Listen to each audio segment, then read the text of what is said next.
a Mónica Caballé. Mónica Caballé, nacida en Canarias, es licenciada en Filosofía por la Universidad de Navarra, Premio Extraordinario Fin de Carrera de Filosofía y primer Premio Nacional de Terminación de Estudios Universitarios otorgado por el Ministerio de Educación y Ciencia. Doctora en Filosofía por la Universidad Complutense de Madrid y máster universitario en Ciencias de la Religión, Universidad Pontificia de Comillas. Ha coordinado e impartido en la Universidad Complutense de Madrid, a lo largo de varios años, seminarios de introducción filosófica al hinduismo y al budismo. Es pionera en España al dedicarse a la actividad de la consultoría o asesoramiento filosófico. Trabaja desde hace 18 años como filósofa asesora, facilitando consultas individuales, talleres dirigidos al público en general y cursos de formación en asesoramiento filosófico. Mónica es una de las filósofas españolas más activas en el establecimiento de una relación estrecha entre filosofía, psicología y espiritualidad. Actualmente dirige la Escuela de Filosofía Sapiencial.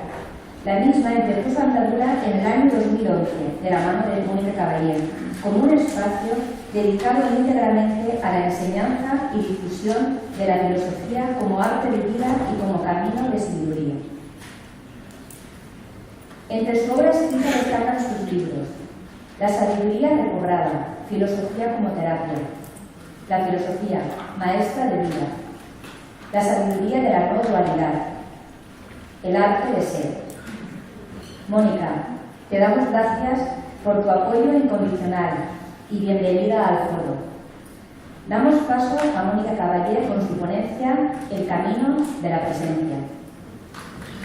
Gracias a ti, Chelo. Julia, a Chelo también, que me invitó, a todos los compañeros de la Asociación DAD. Muchísimas gracias por la confianza, también a todos que estáis aquí, a caras conocidas. Entre los ponentes también he tenido el lujo de volver a ver a viejos amigos como Fernando Diez, a Enrique, y de conocer a ponentes nuevos. Manero, estoy deseando escucharte. Y a conocer a Berta, que la conocía de referencia, pero no personalmente. Así que un placer compartir este ratito de reflexión con todos nosotros. Y me gusta mucho el término presencia. Es un término que me parece muy bello, muy expresivo, muy preciso, como se irá viendo a lo largo de la charla, como ya se ha visto en la charla de Enrique, con la que habla, como siempre, y con Enrique, muchas resonancias. La palabra presencia apunta de una forma muy, muy literal a la realidad que está describiendo. Y además me gusta ese término porque es un término muy flexible, con un alcance intercultural. Entiendo que la espiritualidad es precisamente el paso de la conciencia de separatividad a la conciencia de unidad, pero con cuánta frecuencia, sobre todo las religiones más dogmáticas, se han convertido en fuente de división, de separación. Y un término como este, el término presencia, que tiene esta transversalidad, esta interculturalidad, me parece también que por ese motivo es un término muy rescatable. Y en concreto, en lo más profundo de todas las grandes tradiciones filosóficas, lo más profundo y lo más genuino de las tradiciones espirituales, religiosas, curiosamente todas han hecho mención a esta realidad, a la realidad de la presencia. En nuestra tradición cristiana, la presencia de Dios está dentro de nosotros. En la tradición judía, Shekinah, literalmente presencia, esa presencia divina que habita entre los hombres. En tradiciones sapienciales como el Vedanta-Vaita, presencia consciente es una de las denominaciones de nuestra realidad profunda. En el budismo, la presencia plena, esta expresión que ha recogido el mindfulness, y que no describe simplemente una práctica, una disposición, sino que ayude también a la dimensión profunda de la realidad. vida, podemos ir repasando muchas tradiciones y de una manera u otra aparece reiteradamente esta palabra, la palabra presencia. Digamos que tanto en tradiciones religiosas como en tradiciones o formas laicas de espiritualidad, como en tradiciones sapienciales, como en distintas filosofías de vida, nos encontramos una y otra vez con esta palabra. Y aunque evidentemente en todos estos contextos el significado tiene matices diferentes, lo que me parece bonito es que todas, en mi opinión, tienen un referente experiencial que es común. Y por eso también me gusta el término presencia, porque es una palabra que no es dogmática, que no está apuntando a ninguna creencia, sino a una experiencia. Y en concreto a la experiencia de lo superior, y abro un paréntesis, como dicen en Alcohólicos Anónimos, el poder superior como cada cual lo entienda, la experiencia de lo superior como una presencia viva, directa, inmediata.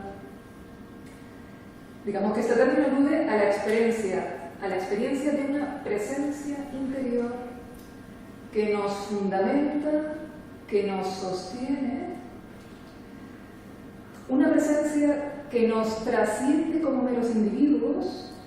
No soy yo el que vivo, algo más grande que yo vive en mí. Pero el que esta presencia nos trascienda como meros individuos no es de nuevo nada esotérico, no es una creencia, sino que es una evidencia. La evidencia de que yo, como individuo, no me he dado el ser. Yo como individuo no me mantengo a mí mismo en la existencia.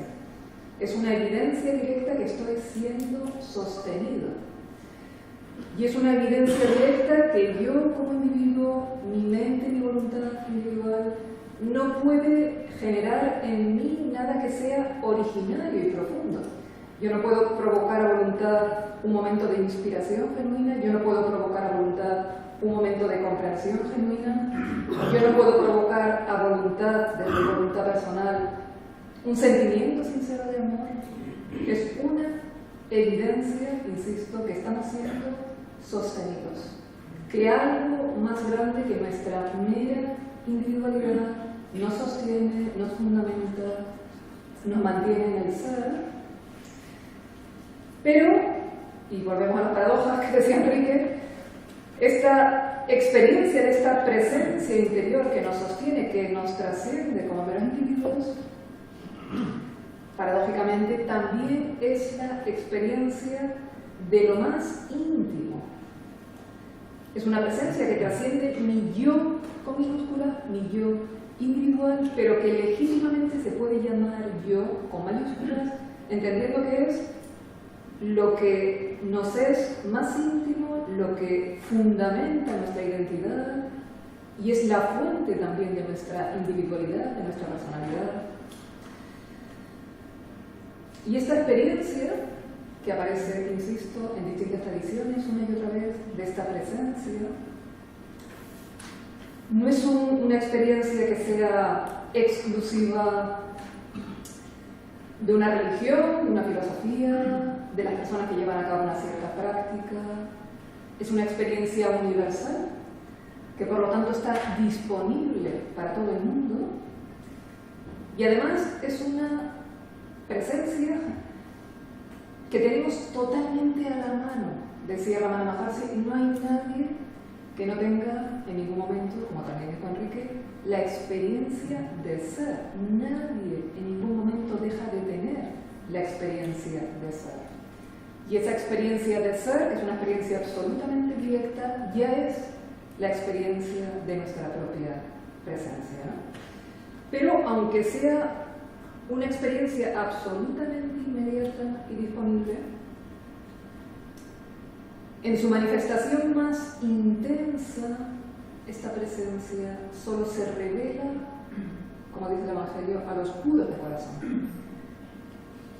Todos tenemos a mano esta experiencia directa de nuestra propia presencia, pero esta presencia revela toda su fuerza, revela todos sus dones, sobre todo cuando nuestra persona deja de girar en torno a sí misma y se abre a algo más grande en una actitud de escucha, de vaciamiento, de silencio, de obediencia, de confianza.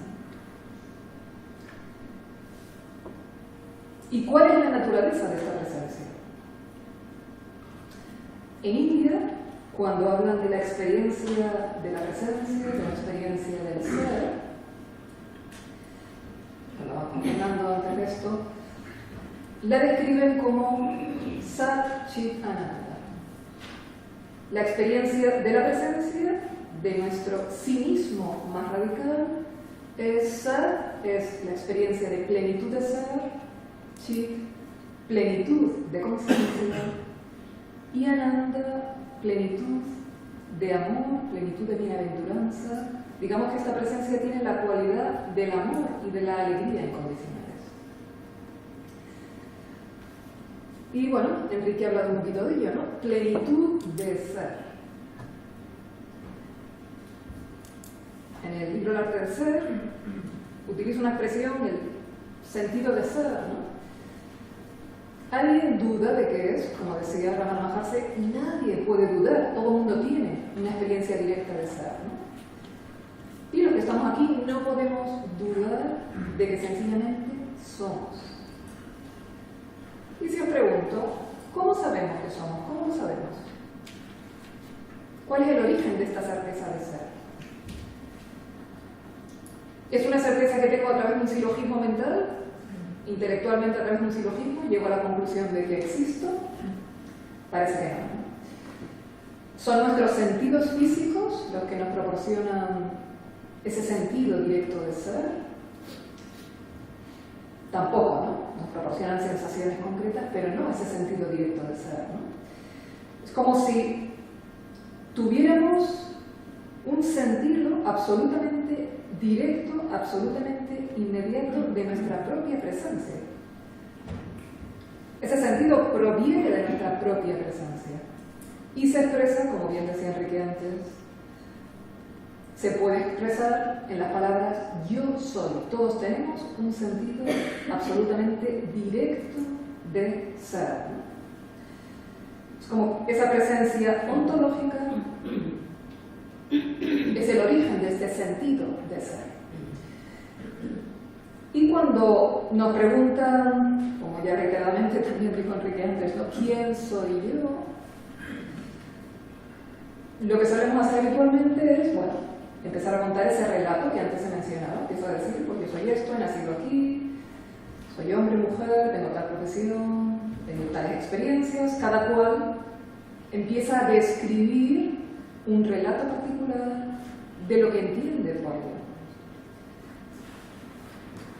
Pero ese sentido directo de ser, yo soy, puede originarse en una representación mental, porque a esa pregunta, ¿quién soy yo?, en cada momento de nuestra vida damos una respuesta muy diferente, ¿no? Digamos que esa representación mental que tenemos de nosotros mismos ha cambiado y va a seguir cambiando. ¿Puede proceder mi sentido de ser de una representación mental que tengo de mí, que ha cambiado, que seguirá cambiando, y que además, cuando no pienso en ella, no existe? ¿Puede provenir mi sentido de ser de esa imagen que tengo de mí y que, repito, cuando no pienso en ella, sencillamente no existe? Parece que no. Ese sentido de ser viene de otro lugar, de esa presencia ontológica, y no se origina en ninguna representación mental. Yo soy. Sat, plenitud de ser, Chit, plenitud de conciencia. Esa presencia, yo soy, que nos proporciona ese sentido directo de ser, de existir, además es una presencia consciente, es una presencia despierta, es una presencia lúcida. Y del mismo modo que nadie duda de qué es, ¿podemos dudar de que somos conscientes? ¿Podemos dudar de que conocemos? No es posible. Al igual que nuestro sentido de ser nuestro sentido de conocer, de que somos conscientes, es absolutamente directo, absolutamente inmediato. En la India dicen que nuestra presencia consciente es autoluminosa, autoevidente, es absolutamente evidente para sí misma. Y de hecho, los contenidos de conciencia, nuestras representaciones mentales, están cambiando permanentemente. Podemos dudar de esas representaciones mentales. Puedo pensar que estoy teniendo una alucinación en este momento. Esto que está pasando aquí es una alucinación. Pero aunque pueda dudar del contenido, de mis contenidos de conciencia, no puedo dudar, de la presencia consciente que me permite experimentar esos contenidos. De eso no puedo dudar. Nos pueden engañar los contenidos de conciencia, pero no dudamos de ese fondo lúcido, de esa presencia lúcida que nos permite atestiguar esos contenidos. Es absolutamente autoevidente, ¿no? Y la cualidad que tiene esa presencia, ese fondo despierto, es algo así como una especie de espacio luminoso, sin límites, sin demarcaciones. Y cuando me vivo como imagen, cuando me identifico con ciertos contenidos de conciencia, en ese momento me objetivo, me empiezo a vivir como objeto y pierdo de vista mi naturaleza como ese espacio luminoso, abierto, sin estructuras. Me vivo como objeto y dejo de vivirme como sujeto. Plenitud de ser, plenitud de conciencia y plenitud de amor, de bienaventuranza. Decía también Ramana Maharshi, dice, la realidad es que usted es ignorante de su estado de plena felicidad. Esto es muy curioso y lo repite con mucha frecuencia, ¿no? Usted es plenamente feliz, pero no lo sabe. Usted es ignorante de su estado de plena felicidad. Esta presencia de ser, esta presencia lúcida, tiene además, como antes decíamos, la cualidad del amor y de la alegría incondicionales. Y comentaba con algunos compañeros con los que tenemos encuentros regulares, diálogos, que hace un tiempito leyendo un artículo, me gustó mucho un artículo que estaba en el suplemento del País, que hablaba de la felicidad. Y a diferencia de otros artículos sobre el tema, este era profundo, estaba bien enfocado. Y sencillamente eran personas que describían experiencias felices. Y me gustó y me pareció muy bello, y además resonaba con mi propia experiencia, porque todas las experiencias que esas personas estaban contando, de momentos que recordaban particularmente felices, tenían algo en común. Y es que eran momentos normalísimos. Seguro que todas esas personas en su vida han tenido experiencias extraordinarias, pues eligieron como momentos más felices, y esto me parece significativo, experiencias muy normales. Estaba en casa, en el salón, estaban mis hijos por ahí, y en ese momento sentí un sentimiento de paz y de belleza y de completud. Estaba dando un paseo, estaba mirando por la ventana, estaba leyendo un libro. Momentos aparentemente como cualquier otro momento, pero que no se sabe por qué se llenaron de esa cualidad, de esa plenitud, de esa belleza. Seguro que todos los que estamos aquí hemos tenido muchas veces esa experiencia. Y claro, ¿qué ha pasado ahí? ¿Qué es lo que hace que un momento que aparentemente en lo relativo al contenido de la experiencia es como cualquier otro momento de lo que calificamos como anodinos, qué pasa para que ese momento se llene de esa hondura, de ese significado, de esa belleza, para que tenga esa cualidad completamente diferente, esa plenitud? Y es interesante ver que no ha cambiado el contenido de la experiencia, lo que cambia es el desde dónde. Son momentos en que nuestra presencia se ahonda, se intensifica, tiene una cualidad particularmente intensa, y cuando se modifica el desde dónde, la cualidad de nuestra presencia, cualquier momento se puede volver un momento profundo, significativo, pleno, lleno de belleza, de alegría. Y esto es muy significativo. ¿Qué significa que esto sea así? Que baste que se modifique ese desde dónde para que la cualidad del momento se modifique. Pues lo que esto significa es que esa plenitud, esa belleza, esa alegría son incondicionales. Eso significa que somos en lo más profundo alegría, plenitud, belleza. Y eso significa que la verdadera alegría, la alegría más profunda, es una alegría sin motivo o una alegría para la que cualquier cosa puede ser motivo. Leí el otro día unas palabras del maestro Eckhart. Siempre matizo cuando hablo del maestro Eckhart que no hablo de Eckhart Tolle, porque veo que hay quienes lo confunden, hablo del místico medieval cristiano, que es una belleza, sus tratados, sus sermones son una maravilla. Y hablando precisamente de esto, de la presencia, ¿no? Y en concreto él decía, en distintos sermones habla de ello, la presencia del reino de Dios en nosotros. Y decía el maestro Eckhart que cuando una persona a través del desapego va haciendo espacio a esa presencia y se va haciendo receptiva a esa presencia, en un momento dado experimenta lo que llamaba el beso de Dios. Es como si Dios empezara a fluir en ella y empieza a experimentar la alegría y la bienaventuranza del cielo. Y concluye, porque el cielo es aquí y ahora, en lo más profundo de cada ser humano, en lo más profundo del alma humana, aunque de entrada no tengamos noticia de ello. Nos repite lo que decía Ramana Maharshi.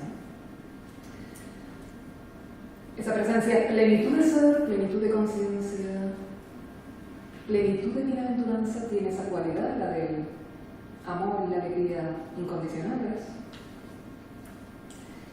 Y esa presencia tiene otra característica, también la menciono en el libro El arte de ser, y es la de que esa presencia es la fuente de lo que llamo el sentido de la verdad, el sentido del bien, el sentido de la belleza. Y esto es muy bello, es decir, en nosotros hay un fondo inteligente que nos está hablando permanentemente y que nos habla a través de un sentir profundo. Por ejemplo, ¿cómo sé yo que estoy llevando la vida que tengo que vivir? Que estoy llevando la vida que tengo que vivir. ¿Cómo lo sé?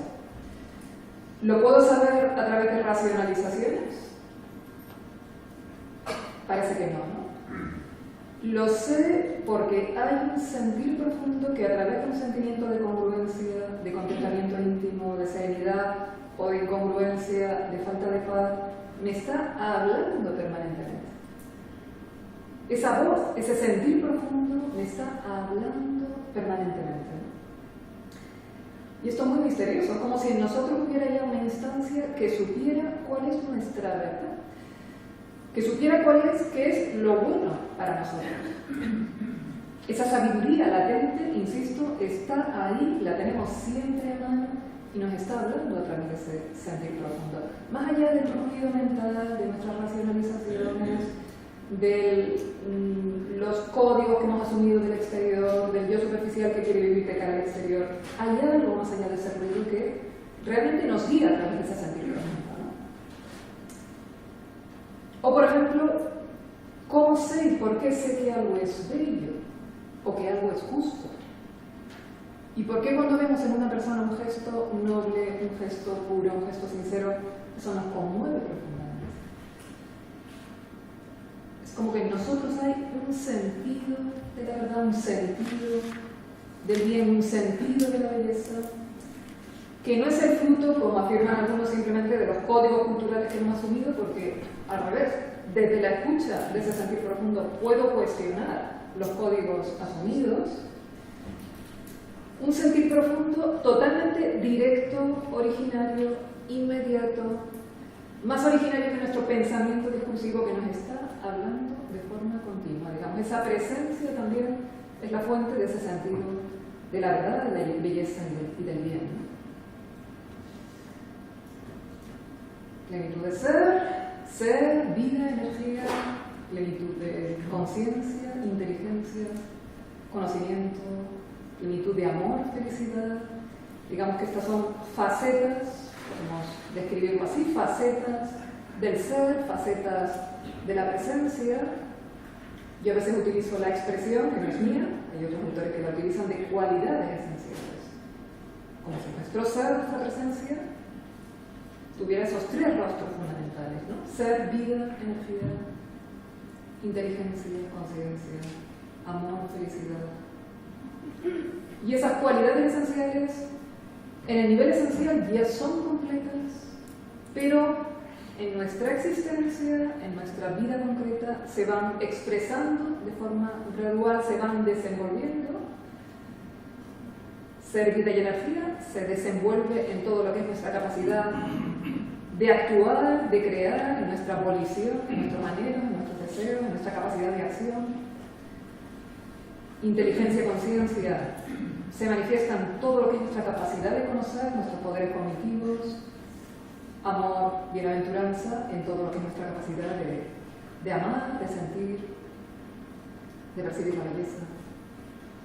Digamos que también es una característica de esta presencia el ser una fuente creativa. Una fuente creativa de respuestas que movilizan esos poderes cognitivos, afectivos, creativos. Es una fuente creativa. ¿Y cuáles son las características de la persona que se vive desde ahí? ¿Qué significa vivirse desde ese estado de presencia? Y vivirse centrado, estando presente a sí mismo o presente en sí mismo, no es una prerrogativa de las palabras que utilizan esta terminología. Estas palabras alguien puede en su vida haber oído hablar de este término y vivirse desde ahí, ¿no? Como dice el Tao Te Ching con mucha frecuencia, el que sabe no habla y el que habla no sabe, ¿no? ¿Qué significa vivirse desde ese estado de presencia, ¿no? Bueno, he enumerado una serie de rasgos, podría enumerar muchos más, pero elegí unos cuantos, ¿no? Un primer rasgo es que desde ahí sencillamente soy sin adjetivos. Y esto significa que para sentirme ser no necesito etiquetarme, no necesito definirme, no necesito construir una imagen de mí que tengo que mantener ante los demás y ante mí mismo. Es como que mi sentido de ser es más originario que cualquier representación mental que tengo de mí. No tengo que alimentar una imagen de mí, ni ante mí ni ante los demás. Y es una sensación de identidad en que no me siento ser porque soy esto, porque soy lo de más allá, sencillamente soy. Y os habéis fijado que hay personas que cuando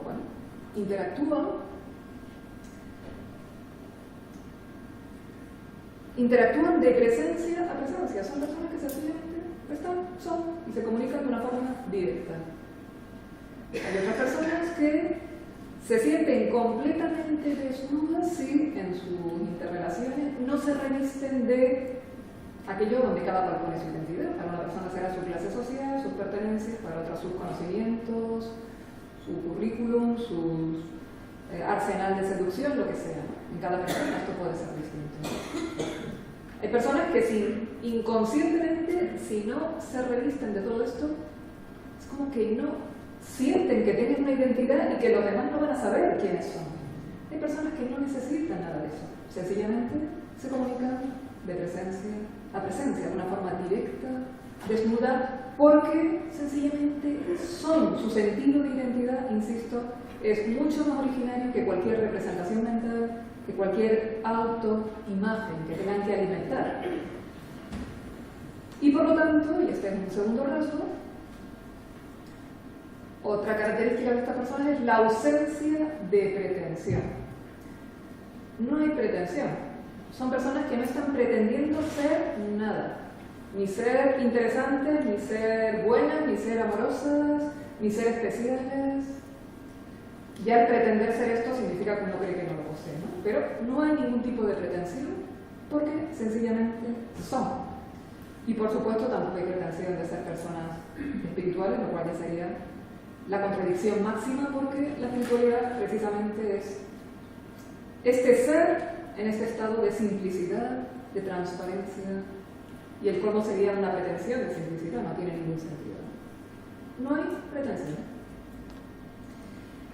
¿Y por qué estas personas pueden ser sin adjetivos,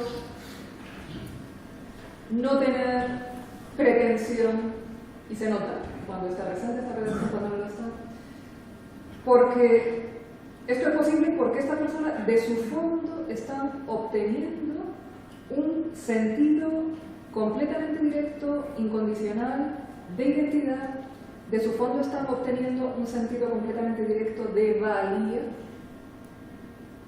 No valgo para esto, para lo otro, no, de valía incondicional por el hecho de ser. De su fondo ya obtienen un sentido directo de dignidad, que no tiene que ver con los honores porque he conseguido esto y me han reconocido en esto, no, es previo, es una dignidad ontológica. Ya mi fondo me está proporcionando un sentido de identidad, de valía incondicional, de dignidad, de belleza. Estoy en contacto con la belleza de mi ser, y esto es independiente de que se sea más o menos agraciado. Tengo un contacto directo, originario, con este fondo, y por lo tanto, de mi fondo me viene todo esto, de mi fondo me viene ya lo que me afirma y me valida, me siento afirmado, me siento validado, y esto es completamente independiente y previo a la mirada de los demás. De mi fondo me viene este sentido, insisto, de identidad, de valía, de dignidad, de belleza. Ya me siento afirmado y validado. ¿Y esto qué significa? Otro rasgo de estas personas: la independencia, la libertad interior. No necesito que el exterior me reconozca, me valide, me apruebe, me mire. No lo necesito. Por supuesto que es agradable recibir eso, pero no hay una necesidad fundamental de todo eso. Y esto da muchísima libertad interior, porque ya me siento afirmado y validado desde dentro. Y otro rasgo de las personas que se viven desde este estado de presencia: hay libertad interior y, lógicamente, confianza en uno mismo. Y confianza no entendida como a veces se malentiende como superioridad, porque otra característica del estado de presencia que desde ahí no me siento superior a nadie, ni me siento inferior a nadie, es imposible. Ni me siento superior, ni me siento inferior. No es una confianza en uno mismo entendida como superioridad, sino, como antes decía, como independencia.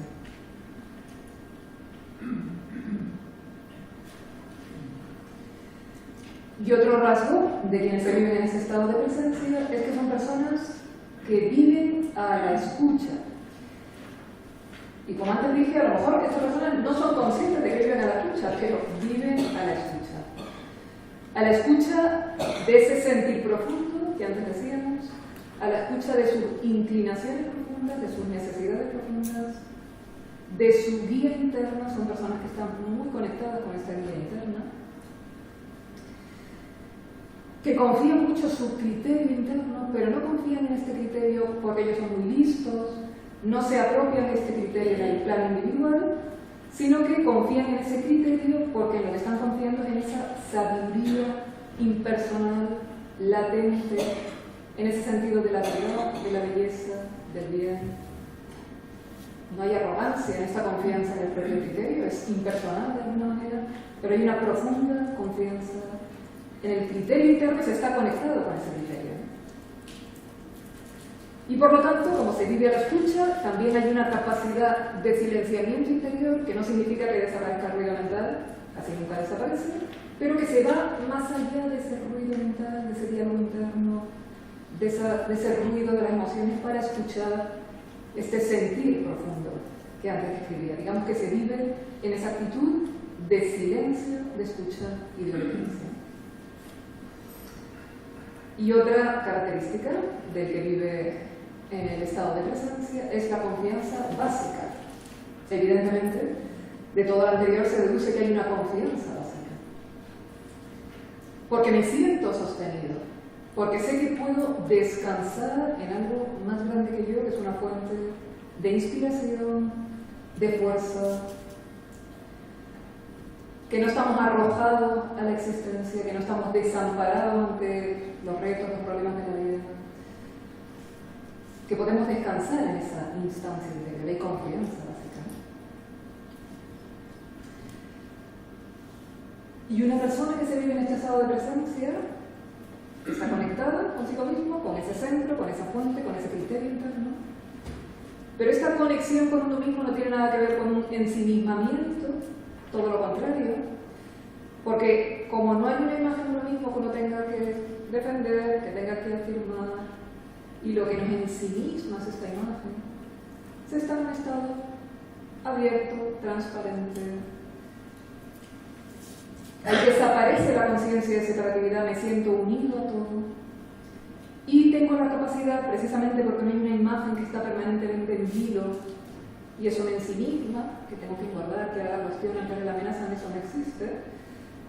Estoy conectado conmigo, pero a la vez estoy completamente fuera de mí. Tengo capacidad de autotrascender y de volcarme en las cosas, de volcarme en las personas, de volcarme en mis tareas, de contemplar, de salir de mí y de ver las cosas en sí mismas, más allá de mis intereses personales. Hay una verdadera capacidad de salir y de conectar realmente con lo que está afuera.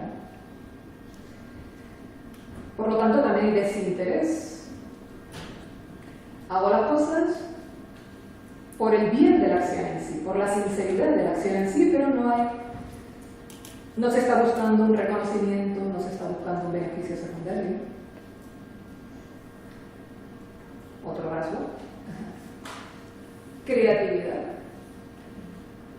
Si estoy en contacto con esa fuente que decíamos que es una fuente creativa, una fuente de respuestas cognitivas, afectivas, creativas, cuando estoy conectado con esa fuente, ese movimiento de actualización, de desenvolvimiento de esa potencial se da de manera natural. El estado de presencia necesariamente es un estado creativo, porque lo propio de la presencia es ser ya en sí misma una fuente creativa. Somos creativos, cuando no interferimos por el hecho de ser ya somos creativos, ¿no? Y como hay esa actualización de nuestra capacidad de amar, de comprender, de crear, hay crecimiento, hay desenvolvimiento, y por lo tanto también se expresa plenamente y florece nuestra singularidad. Somos personas que tenemos un fondo común, pero un rostro completamente singular. Y la paradoja, de nuevo, es que en este estado de presencia, en que nos limitamos a ser, que no me preocupa ser esto, ser lo otro, soy, es cuando puedo ser máximamente singular. Cuando esos dones que traigo conmigo, todo el mundo trae dones únicos, se pueden expresar sin interferencias de forma fluida. Soy singular porque no tengo la pretensión de ser singular, eso sale solo, ¿no? Y de nuevo la paradoja, como antes se decía, ¿no?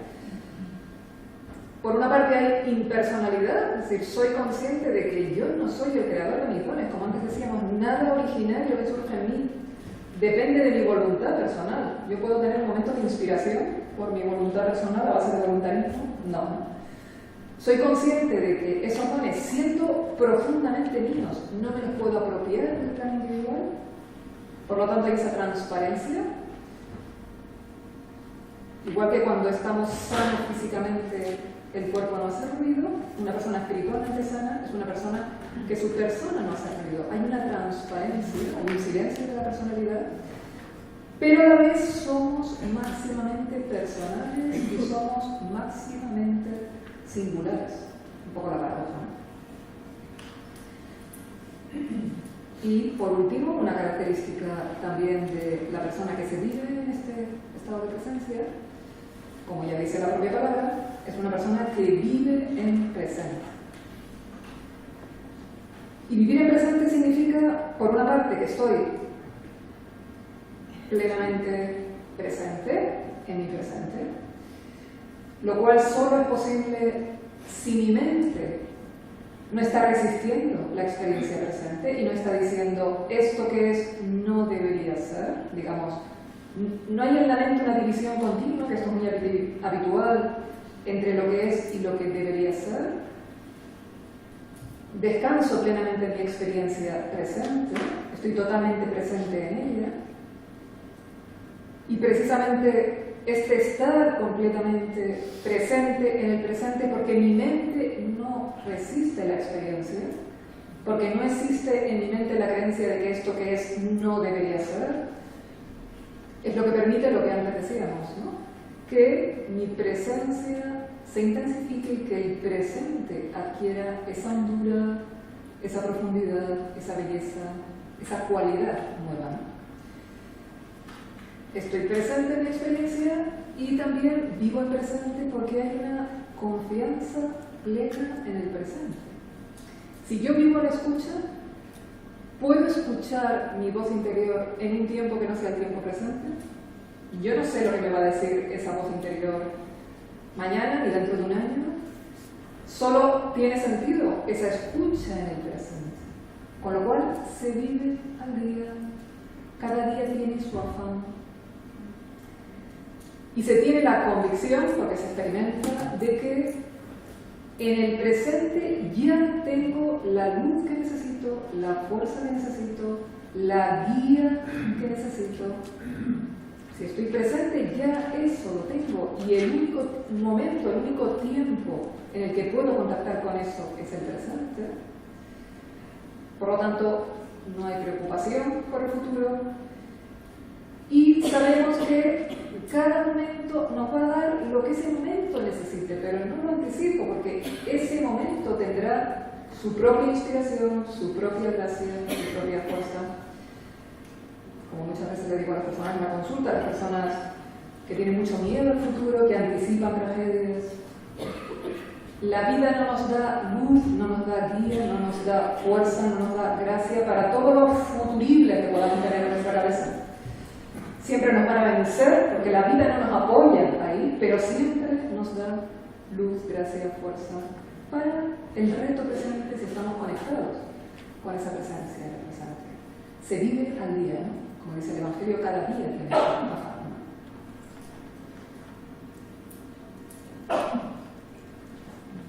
Bueno, unas pinceladas de lo que puede significar vivir en ese estado de presencia. Y hay personas, seguro que hemos venido a la mente, puras, sencillas, que en buena medida viven ahí. Y un poquito la pregunta, que también planteó Enrique, ¿no? ¿Qué obstaculiza ese estado de presencia? Porque ese estado de presencia, en principio, es nuestro estado natural, ese estado de actualización fluida, de sencillez reserva, sin inhibiciones, sin pretensiones. Ese es nuestro estado natural, pero que sea nuestro estado natural no significa que sea el estado estadísticamente más habitual, ¿no? Es evidente que con mucha frecuencia está ausente esta sencillez, o sea, esta actualización fluida, ¿no? Esta fluidez en el vivir. Y alguien podría decir, o plantear la pregunta, ¿y cómo alcanzo ese estado? ¿Cómo puedo alcanzar el estado de presencia? Pero de alguna manera preguntar esto es como preguntar ¿cómo puedo ser espontáneo? No tiene sentido. No podemos pretender ser espontáneos. Precisamente ese estado se caracteriza por la ausencia de pretensión y, como antes dijimos, no podemos forzar la emergencia de lo que es originario, de lo que es profundo. O sea, la pregunta no es tanto cómo alcanzar ese estado, sino qué es lo que está obstaculizando ese estado que todos reconocemos como nuestro estado natural, ese estado en el que estamos realmente en casa, ¿no? ¿Qué es lo que obstaculiza ese estado?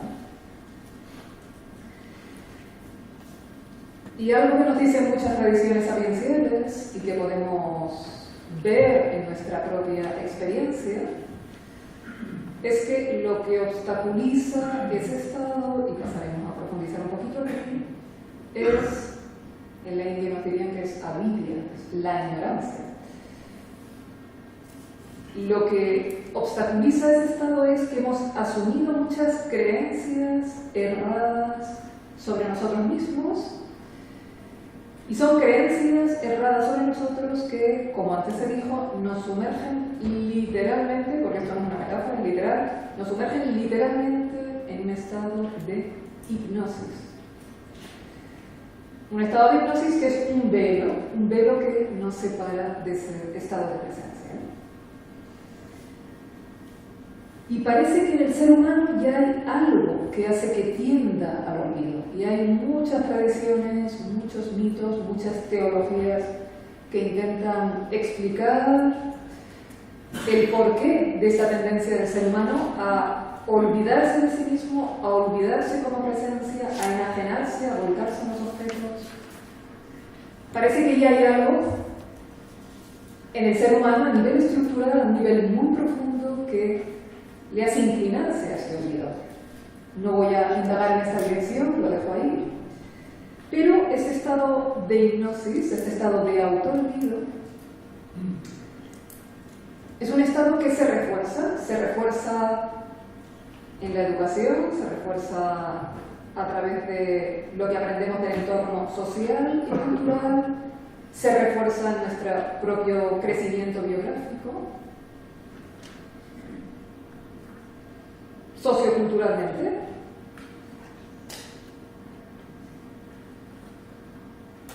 Con poca frecuencia, son pocas personas las que tienen la suerte de vivir en entornos en que reciban la buena noticia de que tienen ese tesoro en su interior. La idea culturalmente dominante, ¿cuál es? Que somos cuerpos, que la conciencia es un epifenómeno del cuerpo, que somos mentes separadas, completamente privadas, y cada mente está encerrada en los límites de la piel de cada plano. Y esas mentes privadas, aisladas, además, se enfrentan a un mundo externo que es completamente ajeno a nuestra identidad. Digamos que la idea que a nivel sociocultural domina sobre lo que somos parece que refuerza esta conciencia de separatividad. No se nos da esa buena noticia de que tenemos ese tesoro en el interior, no se nos da la buena noticia de que no estamos arrojados a la existencia, de que podemos descansar en algo más grande que nosotros mismos. No se nos da la buena noticia de que no somos seres esencialmente carentes, que no tenemos identidad, que no tenemos valor, y que esa identidad y ese valor tenemos que conquistarlo en el tiempo, logrando cosas, haciendo. La buena noticia es que ya somos una plenitud esencial, que es la fuente de un sentido básico de identidad, de valor, y que eso está pidiendo expresarse, desenvolverse, es completamente diferente verlo de una forma o de otra, ¿no? Y por eso, cuando no hemos recibido esta buena noticia, lo normal es que busquemos en la dirección inadecuada. No nos orientamos en buscar la fuente incondicional de la alegría, sino que buscamos una felicidad condicionada en el tiempo, que siempre es frágil, que siempre es limitada, que siempre nos deja insatisfechos. Esta hipnosis, insisto, se refuerza el entorno sociocultural, contribuye a reforzarla, pero también hay factores psicobiográficos que siguen reforzando este estado de hipnosis. Y todos, cuando somos niños, cuando somos pequeñitos, en esa edad la dependencia que tenemos con respecto al exterior, al entorno, es total. El niño necesita sentir amor y vinculación con la misma necesidad, con el mismo ímpetu con el que necesita alimento. tiene necesidad de amor, de vinculación. Y además, para el niño, ser visto equivale literalmente a ser. Sí, la dependencia que tiene el niño, insisto, con respecto al exterior es total, ¿no? Y en esa edad, en que se da esa dependencia, no siempre recibimos un amor, un apoyo, un sostén sólido, incondicional. No siempre nuestro entorno es un espejo limpio que nos devuelve el valor absoluto de nuestro ser como una expresión de vida, de amor, de energía, de inteligencia. Y estas experiencias que vamos teniendo, experiencias de decepción, experiencias de falta de apoyo que se repiten en el tiempo y que pueden ser reales, una falta de apoyo real o imaginarias. El niño tiene una necesidad ilimitada de atención, a veces no la recibe y eso lo vive de una forma muy dolorosa, pero en absoluto significa que objetivamente haya sido abandonado. Estas experiencias de decepción, de falta de apoyo, matizo, reales o imaginarias, van haciendo que, de alguna manera, la seguridad en nosotros mismos se vaya minando, que vayamos perdiendo confianza en nosotros mismos. Y al hilo de esas experiencias generalizamos y empezamos a asumir creencias sobre nosotros mismos, y lo grave de esto es que son creencias que llevamos a un nivel ontológico. Pongo unos ejemplos, ¿no? Yo puedo haber vivido en un entorno donde hay un exceso de crítica, unos referentes, unos estándares siempre muy elevados, y claro, tanta crítica, puedo llegar a la conclusión de que tal y como soy, no soy suficiente, de que tal y como soy, no soy suficientemente valioso. Pero no es no soy valioso para alcanzar ese referente que tiene, no, intrínsecamente, tal y como soy, hago esta generalización, no soy suficiente, no soy suficientemente valioso. O por ejemplo, vivo en un entorno donde no se me valora por mi ser, sino por mis éxitos, por mis logros, por mis notas, por mis resultados. Y puedo llegar a la conclusión, y esto se convierte en una generalización que luego está operando en mi disco duro, de que no basta con ser, que ser no tiene valor, que yo valgo en función de mis logros, valgo en función de mi rendimiento. O, en otro contexto, tal y como soy no soy digna de ser amada, solo soy amada cuando soy útil para los demás, cuando doy a los demás, cuando soy para los demás. O en un entorno donde percibí muchas comparaciones, puedo llegar a la conclusión de que no soy bello o bella, e insisto, esto se lleva a un nivel ontológico. O de que soy incompetente. O en otra persona, por ejemplo, un niño con una sensibilidad diferente a la de su entorno, unos padres que no sintonizan con su singularidad, con su sensibilidad, con sus valores, puedo llegar a la conclusión de que no soy adecuado, de que hay algo fallido en mí. O si mi entorno ninguneó mi criterio, mi voz no era apoyada, puedo llegar a la conclusión de que mi criterio no es respirado. O si no se me vio, llego a la conclusión de que no soy importante, de que mi autoafirmación en el mundo no es importante, etcétera, etcétera, ¿no? Y es muy interesante el trabajo que yo facilito de autoconocimiento profundo a nivel filosófico, cómo muchas personas se sorprenden de la radicalidad y de la fuerza de estas creencias y de cómo están operando en lugares muy profundos de nosotros como un disco duro que condiciona la percepción que tenemos de nuestra identidad, ¿no? Y, en último término, estos ejemplos que he puesto se pueden resumir en la creencia: no basta con ser. Tal y como soy, no soy suficiente. No soy digno, no soy digna de ser amado y de ser aceptado por el simple hecho de ser. Insisto, me sorprende la insistencia con que aparecen estas creencias profundas, ¿no?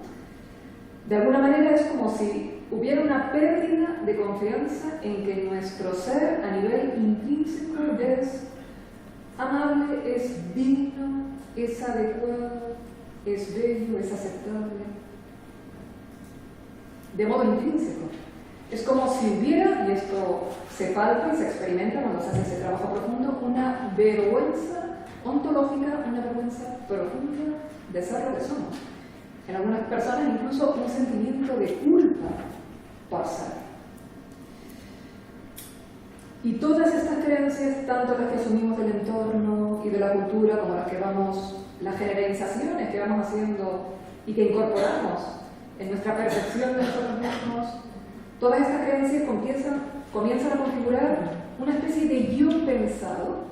Me identifico con ellas, con ese yo pensado, antes también se habló del yo pensado, ¿no? Y creo que estas creencias literalmente reflejan la verdad última sobre mí. Con lo cual entro en un estado de hipnosis que se caracteriza por una falsa sensación de limitación, de insuficiencia, de insatisfactoriedad. En el estado de presencia, digamos que nuestra persona es como una especie de cauce, un cauce que está abierto y está fluyendo las cualidades esenciales. Pero desde el momento en que asumo esas creencias sobre mí, y creo que reflejan mi verdad última, estas creencias actúan como cortes, contracciones, bloqueos en ese canal. De alguna manera perdemos el contacto con esas cualidades esenciales. Y es interesante, en el trabajo de autoconocimiento, ver cómo en cada persona esto tiene matices particulares, ¿no? En una persona, esa desconexión, por ejemplo, una persona que ha recibido muchas críticas, se sintió muy inadecuado, muy imperfecto, puede desconectarse de esa cualidad de la presencia que es la de la perfección y completud intrínsecas. A nivel relativo somos imperfectos, pero hay un sentimiento de completud básica, ¿no? Y una persona está particularmente desconectada de esta cualidad. Es una persona que siempre está sintiendo aquí y ahora falta algo, una persona tremendamente perfeccionista. Otra persona puede desconectarse fundamentalmente de la cualidad del amor. Siente que tal y como es, no es digno de ser amado y eso le desconecta de la fuente del amor en ella. Y otra persona puede desconectarse de la valía incondicional, en mayor o menor grado. Y otra persona de la identidad, es una persona que está totalmente confundida con su imagen, o de la belleza, está totalmente desconectada de la belleza de su ser, se va a sentir fea, indigna de amor, y es además una sensación que es inmune a los argumentos, porque tiene un origen más profundo, ¿no? Y otra persona puede desconectarse de la cualidad de la unidad y sentirse permanentemente aislada, desconectada, separada. Y otra persona puede desconectarse de su inteligencia, de su criterio, y sentirse muy perdido y estar buscando siempre autoridades fuera. No confía en su criterio. Y otra persona de su confianza básica vive en el miedo. Y otra persona puede desconectarse de su pureza, de su bondad, y se vuelve cínica y reprime su vulnerabilidad, etcétera, etcétera. Y como ya sabéis alguno que pienso, digo, ¿te estás metiendo en psicología? No. Fijaros que desde la perspectiva psicológica, desde cierta perspectiva psicológica, porque hay muchas psicologías, desde cierta perspectiva psicológica, la causa de nuestro sufrimiento presente una de las causas de nuestro sufrimiento presente, los traumas pasados, traumas infantiles, experiencias de dolor porque en el pasado no me dieron lo que yo necesitaba, no me dieron lo que yo esperaba. Pero desde la perspectiva que estamos introduciendo aquí, desde este enfoque sapiencial, la cosa cambia. Porque hoy en día predomina mucho esta visión de que la causa de mi sufrimiento es lo que me dijeron, lo que no me dijeron, lo que me hicieron, y la consecuencia de eso es el victimismo, la pasividad. Desde la perspectiva sapiencial que estoy aquí introduciendo, esto no es así. El ser humano tiene mucha capacidad de resiliencia, podemos sobreponernos a los golpes de la vida, tenemos mucha capacidad de resiliencia. El problema no es lo que me dijeron, lo que no me dijeron, lo que me hicieron, lo que no me hicieron. Insisto, verlo así nos lleva a la pasividad, porque el pasado no lo puedo cambiar, y al victimismo y al resentimiento. Esto no es así. El problema no es lo que me pasó, el problema es que en un momento dado yo asumí ciertas creencias sobre mí a nivel ontológico, que las asumí como una verdad, y estas creencias han originado esos vacíos, esa desconexión de mis cualidades esenciales. Y este es el origen del verdadero sufrimiento.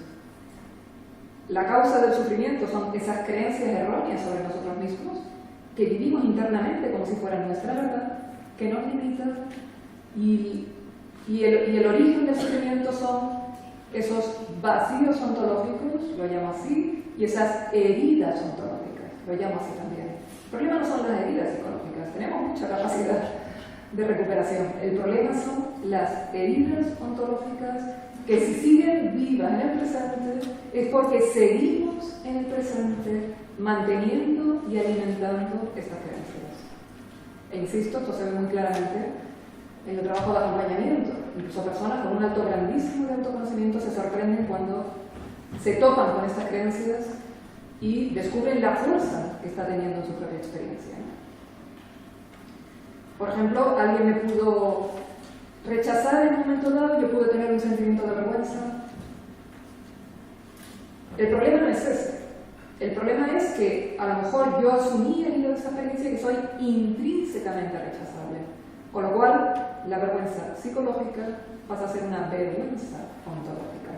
Se percibe la diferencia, ¿no? ¿Y qué pasa? Que esta desconexión es muy dolorosa, estos vacíos de cualidades esenciales son muy dolorosos y son de hecho la fuente de nuestro sufrimiento. Me estoy alargando mucho. Normalmente tengo un número de páginas como para una hora y ¿qué hacemos cuando tenemos este tipo de sufrimiento? Bueno, de forma muy sumaria, no quiero alargarme. Hay tres mecanismos básicos, hay más, digo tres, siempre hay que matizar, que muchos ya conocéis, lo voy a decir muy rapidito, con los que intentamos lidiar con estos vacíos, con este sufrimiento. Uno es entumecernos, me anestesio, me entumezco para no sentir este dolor, y en algunas personas este mecanismo está muy presente. Hay un entumecimiento de su capacidad de sentir para no sentir el dolor asociado a estos vacíos, ¿no? La culpa, la angustia, la sensación de aridez, de aburrimiento, de desorientación, de confusión, lo que sea, ¿no? Luego veremos la gravedad de la estrategia, ¿no? Otra estrategia es seguir en la actitud infantil de que eso me venga de fuera, no encuentro la fuente del amor en mí. Que eso me venga de fuera. No encuentro la fuente de mi valor incondicional dentro de mí. No me viene de forma directa, no conecto con mi criterio. Pues que el exterior me dé amor, que me dé valoración, que me dé aprobación, que me reconozca, que me oriente. Con la esperanza de que a través de la valoración del otro yo contactaré con mi propio valor. Nunca es así. Pero seguimos en esa actitud de dependencia infantil con respecto al exterior, ¿no? Y otra estrategia para lidiar con el sufrimiento asociado a estos vacíos es construir una autoimagen idealizada. Tengo una imagen de mí que es limitada, que me genera una sensación de insatisfactoriedad, de limitación, pero construyo otra imagen complementaria, una autoimagen idealizada de la que me revisto, que intento realizar, que intento alcanzar. Esta autoimagen idealizada también depende de los vacíos de cada cual. En una persona puede ser un yo ideal, una imagen idealizada de perfección moral, de bondad. En otra puede ser de poder, de invulnerabilidad. En otra puede ser de espiritualidad y humildad, todo lo contrario. En otra persona puede ser de ser especial. En otra puede ser de servicialidad, una persona hiperamorosa, de seducción. Según los vacíos de cada cual, esta autoimagen idealizada va a ser diferente. Y de alguna manera tengo la expectativa de que cuando realice esta autoimagen idealizada, y en el trabajo de autoconocimiento es básico desentrañar en cada persona cuál es, en el caso de que esté presente, entonces seré valioso, seré digno de ser amado. Digamos que esta autoimagen idealizada, cuando la realice, me va a salvar, literalmente me va a salvar de esa sensación de insatisfactoriedad, de limitación, me va a dar la plenitud ontológica, la plenitud de valor que no siento y me va a hacer digno de ser amado.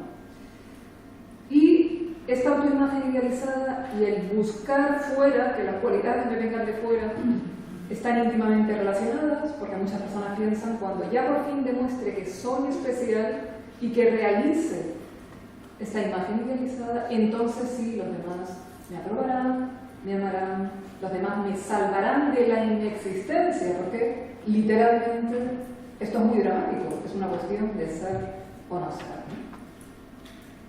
Y además esta autoimagen idealizada la voy a revestir de cualidades que son falsas cualidades, porque como no estoy en contacto con esas cualidades que decíamos que son cualidades no pretendidas, nuestras cualidades esenciales no podemos pretenderlas, no tiene sentido pretender ser bueno, pretender ser amoroso, pretender ser espiritual, esta autoimagen idealizada sí que se va a revestir de cualidades pretendidas.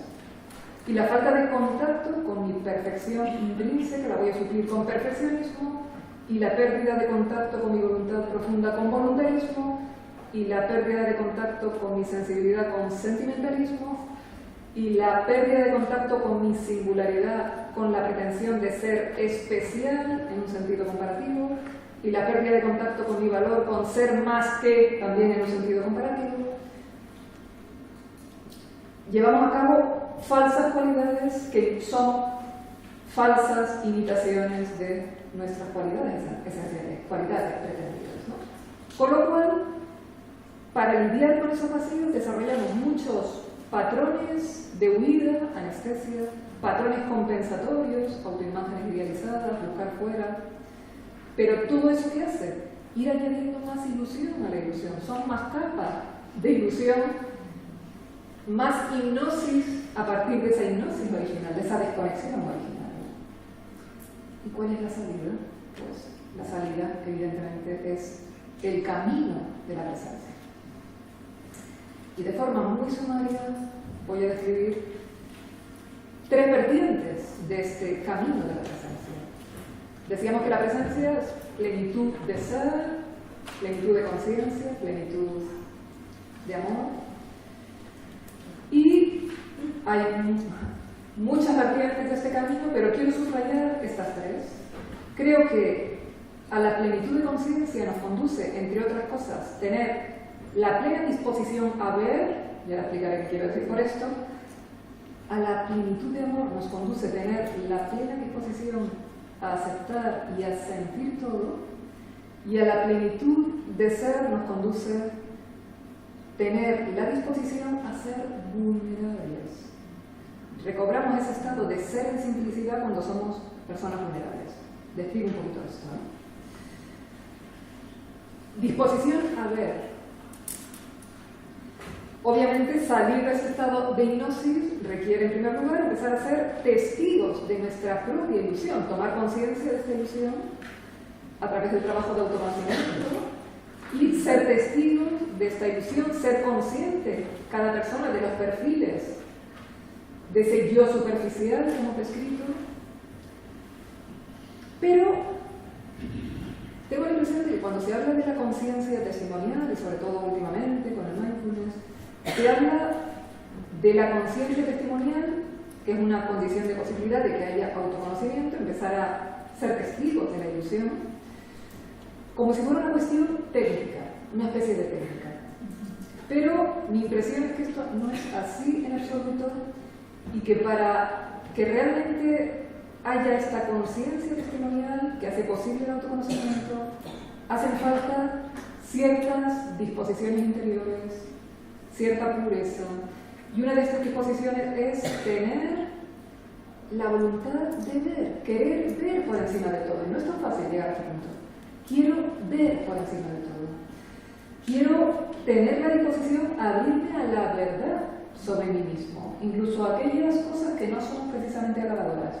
Quiero ver, quiero dejar de ser cómplice de mis autoengaños, ¿no? Y cuando uno tiene esta disposición y este compromiso sincero, profundo, con querer ver, aunque no sea agradable lo que vea, quiero ver, de alguna manera es cuando empieza a tener esa actitud incondicional que nos hace recibir luz. que la verdad me lleve a donde me tenga que llevar, aunque me lleve a lugares que van totalmente en contra de los deseos de mi yo superficial, de mi yo ideal, de mis ideas previas.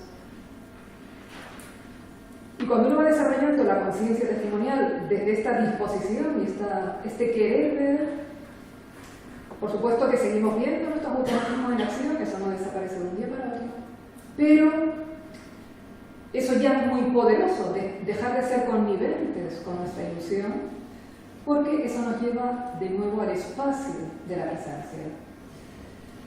Ponía hace poquito el ejemplo con los compañeros de los diálogos de yo soy canaria, en Canarias es muy frecuente el fenómeno del mar de nubes, aparece el mar de nubes, no hay nada, ese es el estado de identificación, y plum, de golpe, no veías absolutamente nada y a los 5 minutos te encuentras con un cielo absolutamente inmaculado, donde no hay ninguna mota de nube en el horizonte, ¿no? De alguna manera, esta conciencia testimonial, esta disposición a ver, tiene este poder, el de llevarnos a ese lugar, a ese estado de presencia, donde vuelvo a reconocerme como sujeto, no como objeto,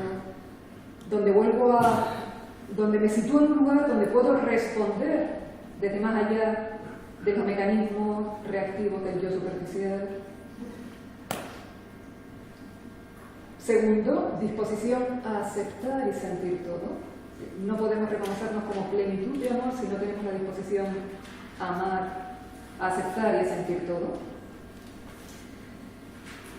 Y muchas personas, tengo la impresión de que interpretan la atestiguación como una especie de estado de disociación. Yo me observo, mientras vivo me observo vivir. No comparto para nada esa visión de lo que es la conciencia testimonial. La conciencia testimonial nos permite no identificarnos con nuestras representaciones ilusorias, pero vivir en estado de presencia es vivir siendo unos con nuestra experiencia. No estoy disociado, es un estado de completa simplicidad en que tengo una perfecta intimidad con mi experiencia, ¿no? Y una forma de alcanzar esta perfecta intimidad con la experiencia es tener la disposición a aceptar todo, a concienciar todo y a sentir todo. No hay presencia si no hay disposición a ver todo, y no hay presencia si no hay disposición a sentir y a concienciar todo. Fijaros que ese yo ideal básicamente se sustenta en la negación de mi verdad. El yo superficial es un estado de negación de todo aquello que no cuadra con mi yo ideal. Lo niego, lo oculto, lo tapo ante mí mismo y ante los demás. Hay una vergüenza, hay un ocultamiento, hay una ansiedad, porque estoy intentando mantener cosas a raya. Construyo un yo ideal para aceptarme, esta es la paradoja, pero como nunca estoy a la altura del yo ideal, cada vez me desprecio más, me avergüenzo más de mi realidad presente, la niego más, hay más ocultamiento, más secretismo, más ansiedad. Y de aquí se sale con la plena autoaceptación. Como antes decíamos, mi mente ya no dice esto no debería ser. Hay una completa aceptación de la propia experiencia, porque todo aquello que estamos negando, que no estamos aceptando, es como una interferencia que impide ese flujo de las cualidades esenciales. Y además tenemos la disposición de sentir. El niño pequeñito, cuando se enfrenta al dolor, una estrategia muy habitual es entumecerse para no sentir. Hay un dolor abrumador que no sé manejar, estoy confundido, me entumezco. ¿Y qué pasa cuando hemos desarrollado para lidiar con el dolor este mecanismo de entumecimiento? En primer lugar, si dejo de sentir, para no sentir el dolor, dejo de estar en contacto con mi sentir profundo, con mi sentido de la verdad, de la belleza y del bien. Dejo de estar en contacto con mi alma, con mi vida interna. Y si me desconecto del sentir para no sentir el dolor, tampoco voy a sentir el dolor de los demás. Con lo cual me desconecto de mi capacidad de amar, de mi corazón, de mi empatía, caigo en la indiferencia, llevado a grados extremos, ese es el origen de la crueldad, de la maldad.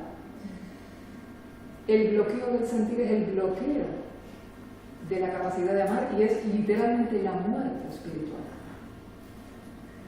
Para volver a conectar con ese estado de amor, de esa presencia como amor y bienaventuranza, es fundamental empezar a aceptar todo y tener la disposición a sentir todo.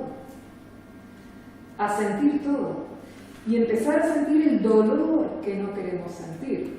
Cuando una persona tiene la sensibilidad despierta, va a sentir dolor. Dolor cuando ve el mal, cuando ve cómo se atenta contra la justicia, contra la belleza. El dolor por el daño que nos causamos unos a otros. Una persona con la sensibilidad despierta va a sentir ese dolor puro. Y ese dolor puro es muy valioso. Ese dolor puro es una puerta directa a la fuente del amor en nosotros. Ese dolor puro es lo que acaba con el entumecimiento, lo que acaba con esas contracciones, lo que nos humaniza, lo que nos hace compasivos, es la puerta directa a nuestro propio corazón. Es importantísimo tener la disposición a sentir todo, a sentir también el dolor, pero sin confundir el dolor puro, ese dolor que sentimos cuando nuestra mirada está limpia y nuestro corazón está abierto, y que es un dolor que no es egótico. No hay que confundirlo con el sufrimiento autocreado, el sufrimiento evitable, la autocompasión, el victimismo, el drama,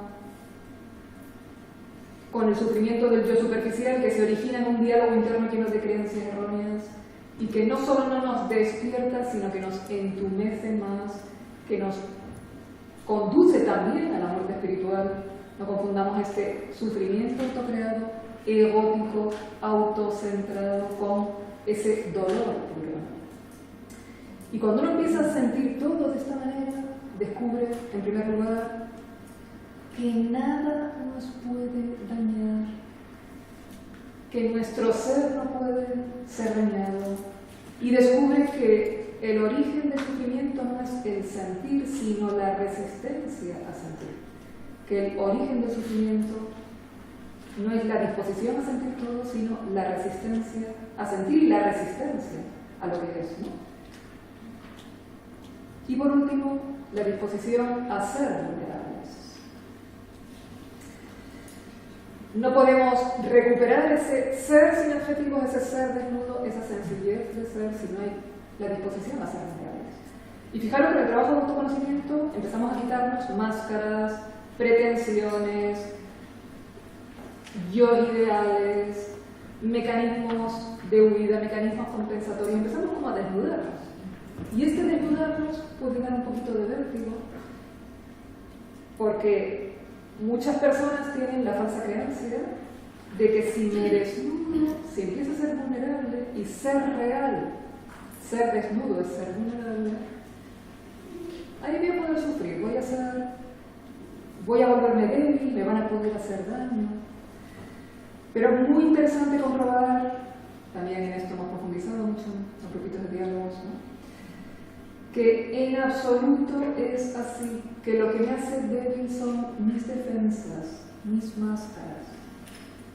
Porque todas estas cosas no son reales y por lo tanto arraigan en el miedo. Tengo miedo a que se vea mi verdad, porque creo que tal y como soy no soy digno de ser amado. Y es esta creencia la que me hace débil. Y son esas defensas las que me hacen débil. La única fortaleza es descansar completamente en nuestra verdad, asumir mi verdad aquí y ahora, mis límites aquí y ahora, mis luces aquí y ahora, mis sombras aquí y ahora, tener el coraje de ser imperfecto. Esta es la verdadera fortaleza,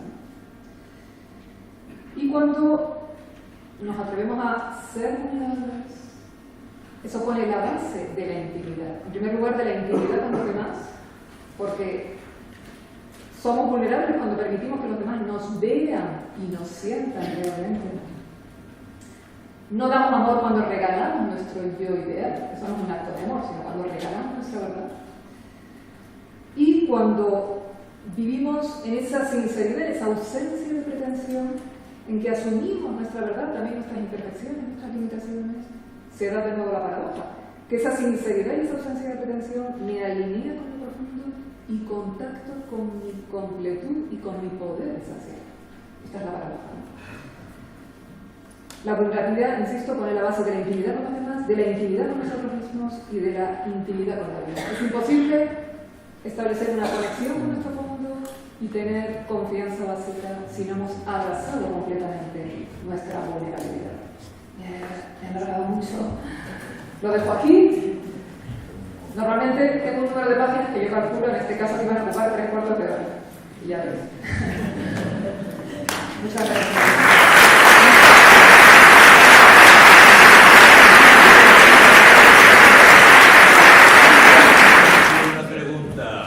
Adelante.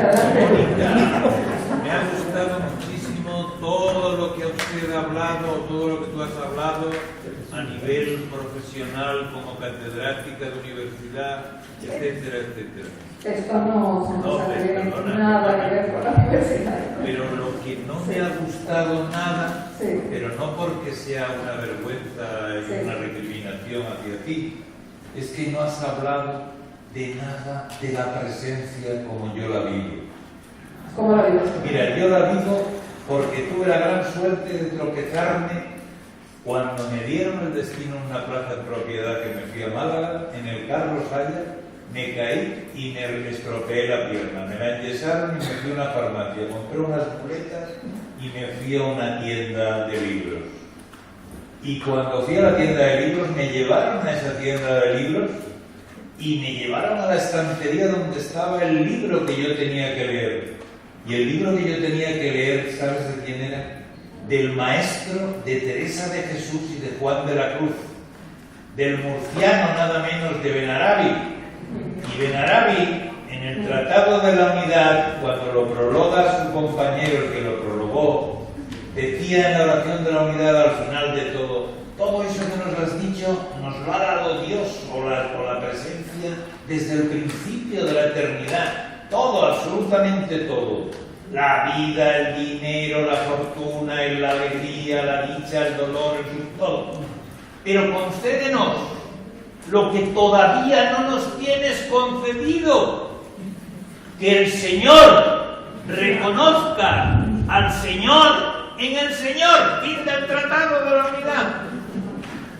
Eso es lo fundamental para mí. Y eso es lo que me abrió la dicha y la felicidad eterna de saber que aunque yo no lo había merecido, ni lo había intentado buscar ni encontrar, ni era un perfeccionista, ni era bueno, ni era moralmente sanísimo, me había tocado la gracia porque le había dado la real gana de tocarme a ella, pero no a mí, porque yo no pintaba en este asunto nada.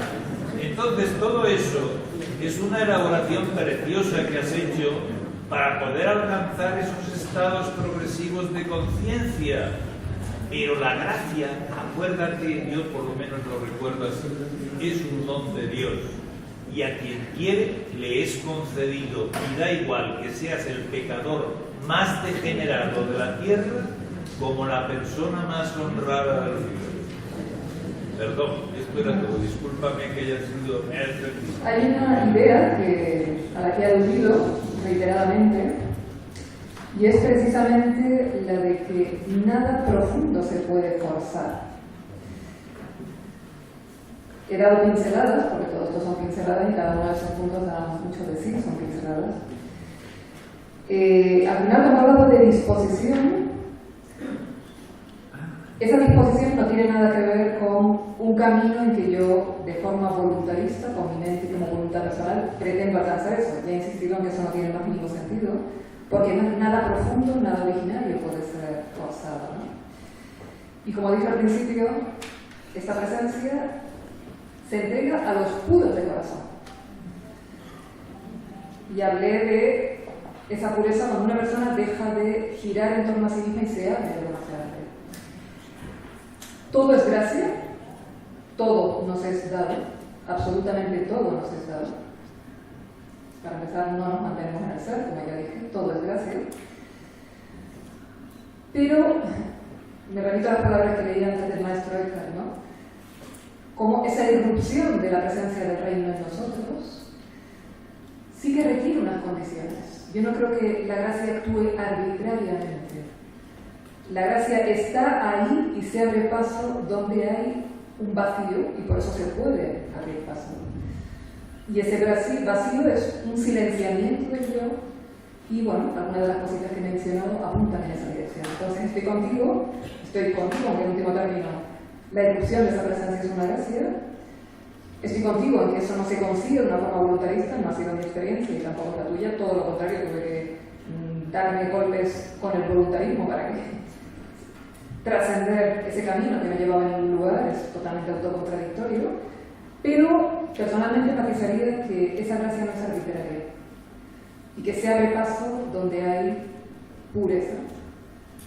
Y bueno, he descrito algunos elementos de en qué consiste esa pureza. He intentado hacerlo de una forma no religiosa, porque como antes dije, precisamente me gusta esta palabra presencia porque permite la confluencia de que personas como las que estamos aquí, también las personas con las que yo trabajo en mis diálogos, y que comento con mucha frecuencia, que me parece bonito que estemos compartiendo un camino espiritual, personas en que hay creyentes, no creyentes, cristianos, hinduistas, agnósticos, personas muy distintas que compartimos un camino, ¿no? Pero sí recojo sus palabras